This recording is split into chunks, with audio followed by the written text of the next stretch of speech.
Okay, so guys, I did find it. I found his name was John Lang from Fresno, California. And that is the guy who was gang stalked and murdered by the police. So what we're gonna do is first I'm gonna share this one thing that I found on Reddit. It's from about 4 years ago. But like I said, they did kill him, so everything that we find is pretty much gonna be a little bit older.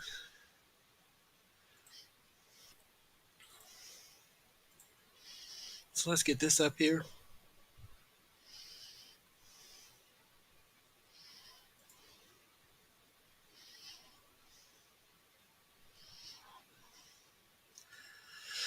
Okay, John Lang from Fresno caught his stalkers on video. This was probably the most overt instance. They killed him a couple of years ago and ruled it a suicide. So let's watch this video. It's on YouTube too, from his channel.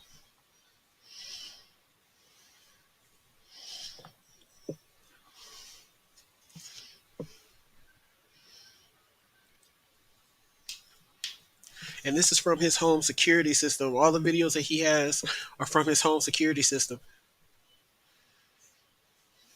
So this was a van out in front of his house.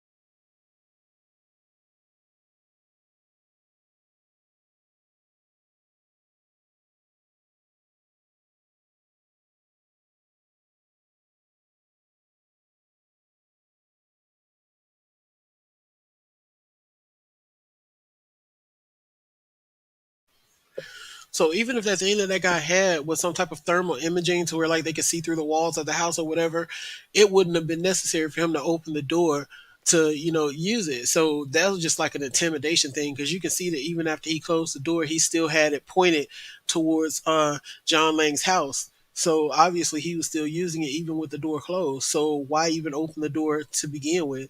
It's just an intimidation method, kind of like what they're doing to Angeli Gomez, just making their presence known, putting that edge on her, to where it's like pressure and she's aware of the fact that she's being stalked.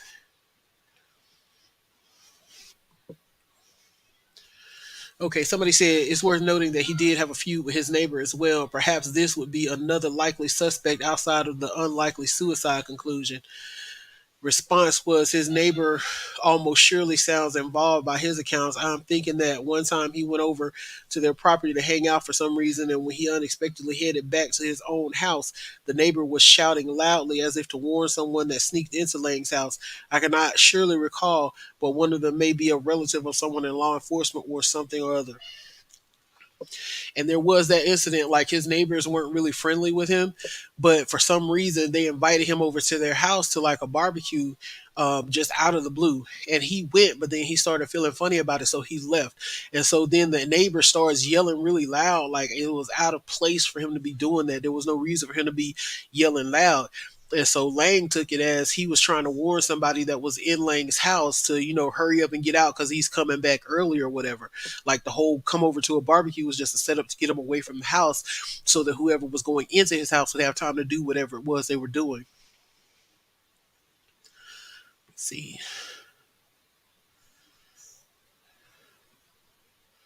Uh,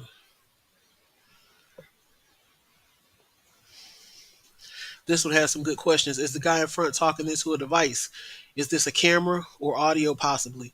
If it's a camera, they would need to locate specifically where he is in the home. Why would they need to locate specifically where he is in the home? Surveillance will easily show he was in the home without any high tech gadgets.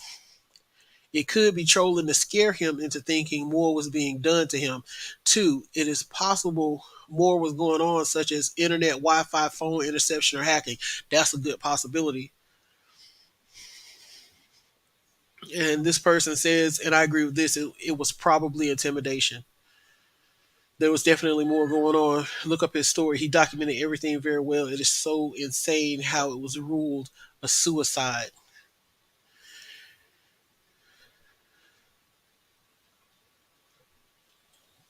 So I'm gonna go to his actual YouTube page.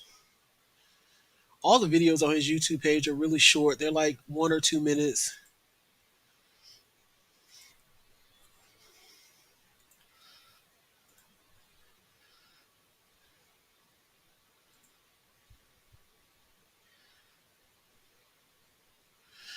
And again, as you can see, it's Lang Marine. It's the YouTube page. If you ever want to just go over here and like check out all his videos or something, because it's really interesting. He has nothing in his about section, his channels, community page, none of that. Of course, the community page probably came along after he was already deceased.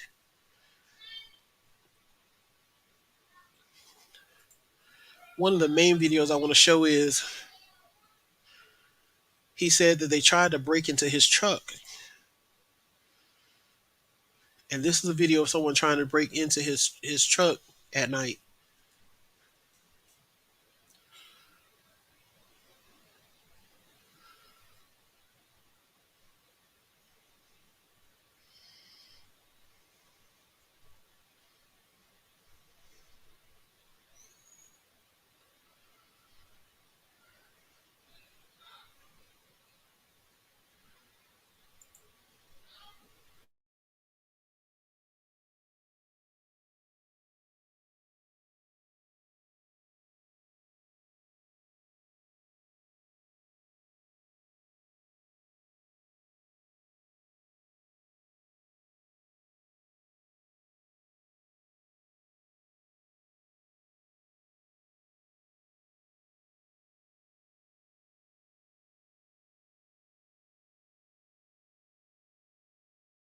As on 5/22/15, my security light above my driveway burned out and some guy entered my property at about 4:45 a.m. in the morning.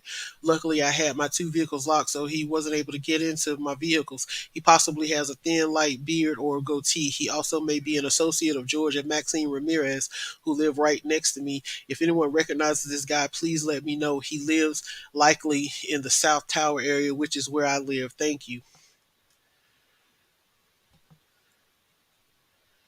So there's that, and then there's like one more that I want to show because I'm not going to spend a whole lot of time on this. I just did want to put this out here for you guys since I mentioned it and I said I was going to find it. Where is it?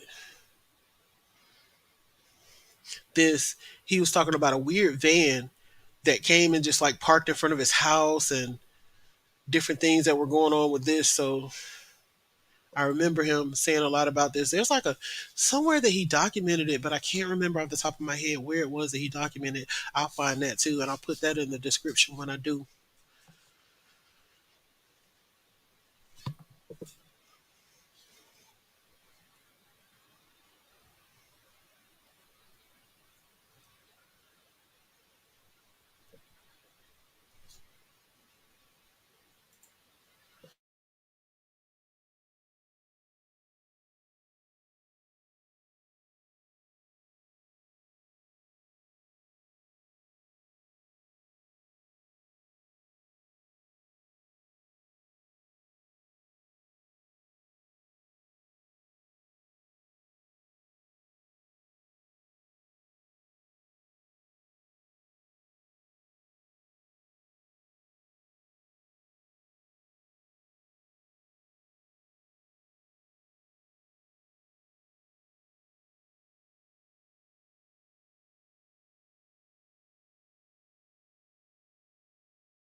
I think he also goes into like what it was that they put in his yard, that pink piece of paper.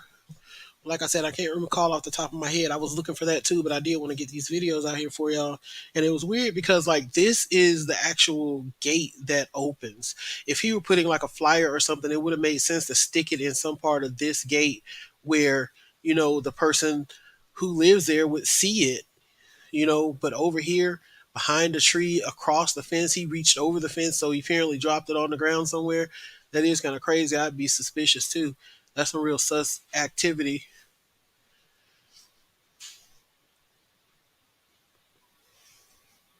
I mean, and as long as they just like stayed there in front of his house.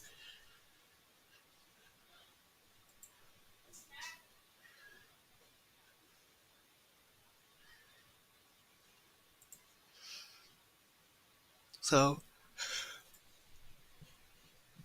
excuse me, I don't know what it is. Every time I get on here, I get the yawning. I get like I'm sleepy or something. I have no idea because I'm not sleepy. But I will be coming back here shortly because I'm gonna go back over the Ariel Sellers case. Um, the trial for the Kaluas has been set back to September, which is less than 3 months away now because it's almost July now. So we're gonna go back over this, get a refresher for those who've been following the case, and to introduce the case to people who haven't been following the case, who aren't aware of it, so that we can get some more support for Ariel and her surviving siblings and the struggle that the family is going through to regain custody of the surviving siblings. Um, because the family of the Kaluas is trying to get custody of the kids, and also um, just to give them the support that they need to not let Ariel's case, fade into the background because it's a pretty horrific case, and she really deserves justice, even though her body hasn't been found. So I'll be back shortly with Ariel's case. So see you soon.